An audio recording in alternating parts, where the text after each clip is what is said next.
And we may have to do more online. I mean, we're studying it now, and somewhat controversial. Some people are very comfortable with it, others are not. But it has to meet the quality test. If it doesn't meet the quality test, then we don't do it. But we're looking on that. I mean, if students took only 5% of their courses online, maybe that would improve course availability and some other things. And it has to be beta tested. We have to see how the students respond. We have to see about the quality. And we have a lot of variables we have to look at. But you know, this generation is very comfortable with the technology. But there's no question. I'm told there's one medical student of someone in this room hardly ever goes to class and just listens to iPod, to the iCast.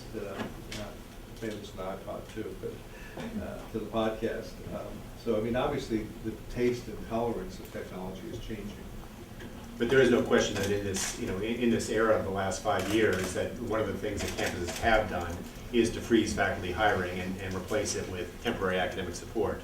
Often those lecturers are terrific teachers, but long run you can't keep that up because you then suffer the number of graduate students and the amount of research and all the other things that really differentiate the university.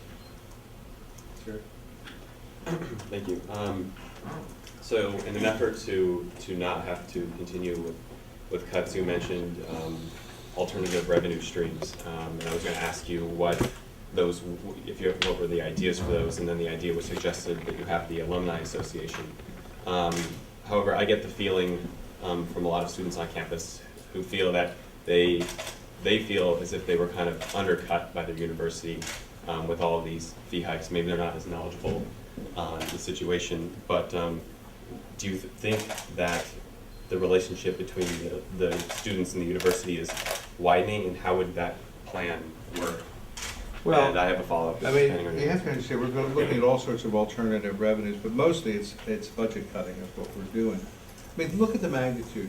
We have a $1 billion budget problem this year. If we had to raise privately the money and an endowment, we'd have to raise $20 billion to yield a $1 billion. 5% of $20 billion is $1 billion. I mean, that's just not doable in any short period of time, and most of those gifts are restricted anyhow. So I don't know about the widening gulf for the students. I would say you're getting a first-class education. No one likes prices going up. I resent paying $4 a gallon for the gasoline. I mean, I'd like to bring peace to the Middle East for many reasons, but one of them would be to get my gas prices down. So all I can ask is for careful attentiveness and by the students. It's not the first place we go. The first place we went is we did furloughs. I cut his pay 10%. I probably should have cut it more.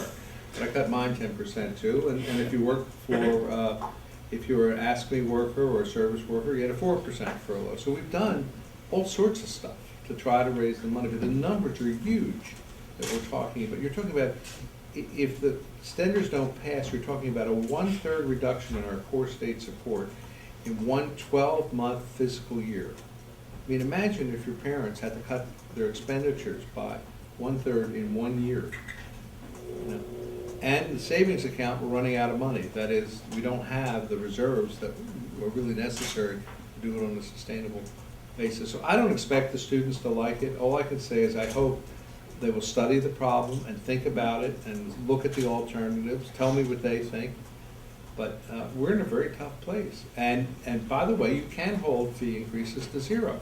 But then you may not hire another faculty member for 5 years.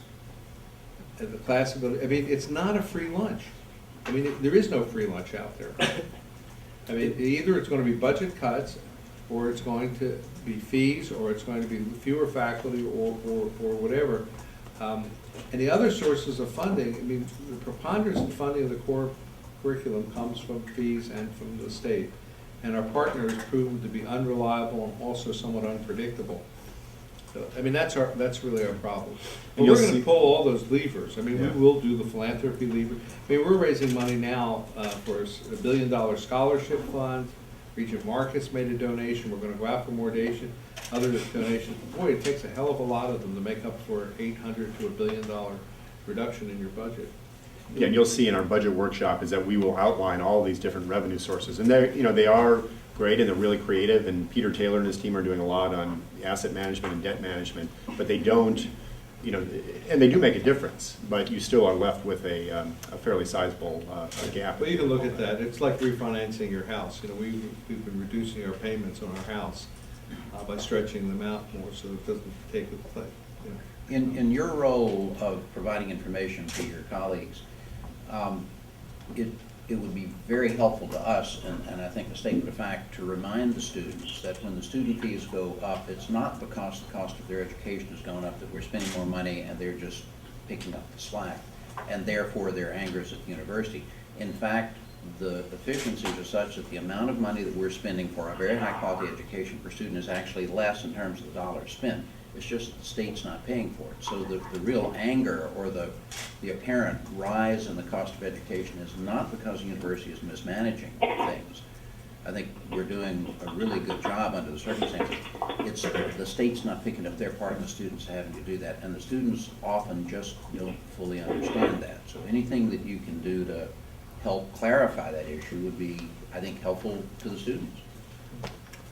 So that gap may widen, we'll see. I'm hoping reasoning will prevail. I'm still thinking I'm still confused as to how, I know you were saying, well, it's going to be a really huge budget gap if the tax extensions don't even get on the ballot. But I still don't understand because you're so tentative about the extensions themselves. Can you explain that? I'm not tentative, I'm in favor of extensions, but I don't want to sign a blank check because there could be all sorts of things in that ballot measure which would gut the University of California, and I'm not going to sign on until I know what's in it. And if it has hard caps that mean that we cannot get increased appropriations for the next 5 years, I have real reservations about signing on. That's the reason. It depends what else is in there. Yeah, but where will you see the tax extensions already been on the ballot? Or because then our gap will become even worse than $500 million, right? Well, that's right, but there are other things in there that could hurt us in addition to that. So I think it's only fair. I mean, I mean, do you have any other view? Would you sign on to something and someone says, I'm putting together a ballot initiative, I can't quite tell you what's in it, but sign here. Would you sign it? I don't know what I would do, but... Would you? I'm just wondering, well, I'm wondering... Well, I won't. I want to see what's in it before I sign off. Yeah, yeah. I just, you know, it seems like the harm that will be done, I'm just trying to, you know, just weighing between the harms. It seems like there's two different harms that can take place here, that's all. Well, my feeling is the timing is not that critical. I mean, let's just suppose, you know, we know what's in it next week or 2 weeks from now. If necessary, we'll call a special board meeting to consider it. You know, so I think we can get on the record on the ballot extension in a timely way before the vote takes place. And it's complicated. I mean, it's supposed to go in June, but there are certain deadlines now in the legislature.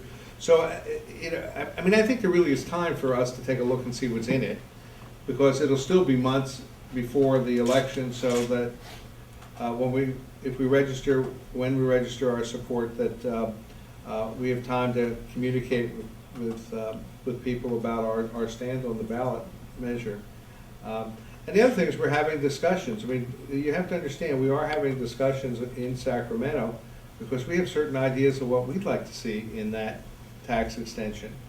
And I'm hoping that some of those will emerge in the final product. I mean, that's the truth of it. It's still, I mean, many of the dimensions are clear, I think, certainly the amount of the tax extenders and all that, but some are not, and I'd like to be a party to participating and honing it in a way that is to the advantage of the University of California and our students.